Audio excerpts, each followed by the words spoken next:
Assalamualaikum warahmatullahi wabarakatuh. Nama saya Nur Alia Syafina binti Hasni, nombor matrik A21002. Hari ini saya ingin menerangkan tentang lingkaran pemikiran barat dari materialism sehinggalah demokrasi. Yang pertama ialah materialism. Materialism ni bermaksud suatu perkara yang nampak, iaitu mereka ni ialah yang menolak kepercayaan. Contohnya menolak Tuhan, menolak Rasul dan segala benda yang mereka nampak. Mereka menganggap perkara yang tak nampak ni atau yang tak dapat dikesan ni ialah perkara yang tidak wujud dan tidak perlu percaya.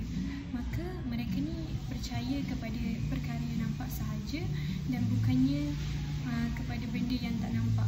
So mereka menganggap benda yang tak nampak ni ialah benda yang tidak penting. Beralih pula kepada pemikiran kedua, iaitu secularism. Secularism bermaksud mensudutkan agama. Kenapa dia mengatakan mensudutkan agama? Kerana mereka ni meletakkan agama tu di tepi. Maknanya agama tu tak penting. Mereka mengetepikan hal-hal yang berkaitan agama. Mereka hanya mementingkan kehidupan dunia yang bersifat kebendaan dan tidak menerima agama dalam kehidupan mereka. Seterusnya ialah pemikiran liberalism. Pemikiran liberalism adalah pemikiran yang membahaskan tentang autoriti atau agama. Lebih tepat, ia adalah bersifat individualism. Iaitu mereka ni ialah mereka yang bebas dari agama atau memiliki autoriti yang lain. Autoriti tu dekat sini bermaksud iaitu pihak yang berkuasa. Makanya mereka berkata mereka yang bersifat liberal ni mereka berkata mereka agama ni tidak boleh dipaksa ke atas orang lain. Dia adalah sifat sendiri. Selain itu, dan seterusnya ialah rasionalism. Rasionalism ni bermaksud iaitu logik akal. Kalau semuanya ikut rasional, maknanya tiada lagi perbincangan tentang Tuhan. So maknanya kalau mereka yang mengikut rasional ni tiada perbincangan tentang Tuhan. Mereka ni tidak mengikut agama kerana mereka mengikut logik akal sahaja. Akal mereka ni tidak melihat tentang ketuhanan. Mereka hanya menjadikan logik akal sebagai landasan untuk mengukur kebenaran. Beralih kepada sikap humanism. Humanism ni ialah mereka merupakan golongan yang fokus kepada kemanusiaan, iaitu human-centric, iaitu mereka ni memang tak ambil berat langsung mengenai aspek ketuhanan ataupun wahyu, kerana mereka hanya fokus kepada aspek kemanusiaan sahaja. Mereka mementingkan sifat kemanusiaan sahaja.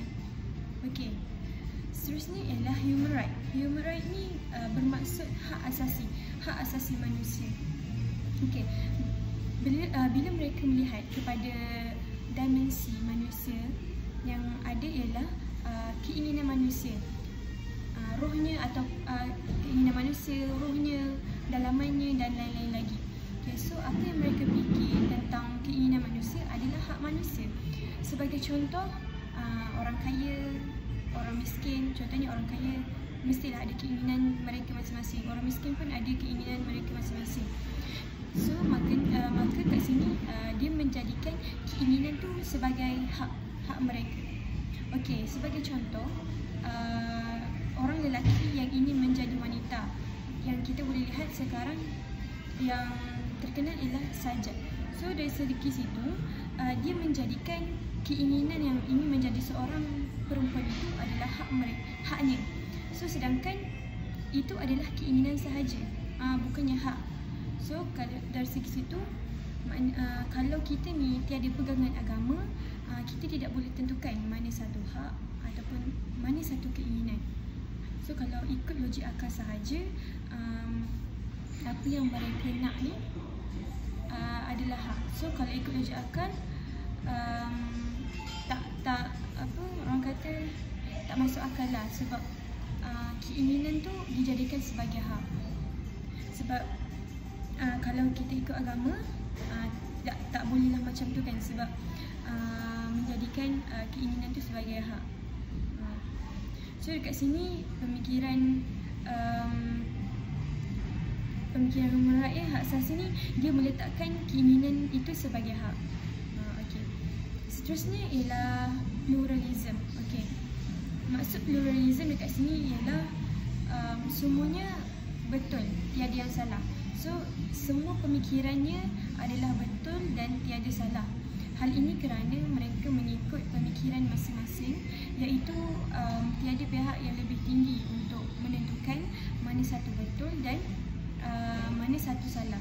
So mereka hanya menggunakan pemikiran mereka sendiri sahaja. Okey, sebabnya hal ini kerana mereka tiada mekanisme untuk mengetahui siapa yang betul dan siapa yang salah. So dari segi sini, kalau untuk mereka mengetahui siapa yang betul, siapa yang salah, so mereka mencari jalan keluar untuk menentukan siapa betul, siapa salah, maka wujudlah sistem demokrasi. Okey, dari segi sini, sistem demokrasi itu bermaksud suara majoriti yang menentukan mana satu betul dan mana satu salah.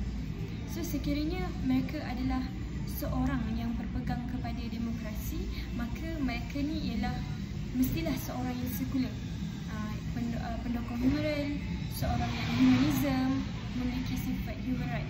Maka sesiapa yang berpegang kepada demokrasi itu mestilah orang yang sebegitu. Sebabnya kalau dalam agama, sifat demokrasi itu tak digunakan dalam semua aspek, sebab hanya aspek-aspek tertentu sahaja yang menggunakan sifat demokrasi. So dari segi sinilah maka apa yang saya bincangkan, apa yang saya terangkan ni ialah lingkaran pemikiran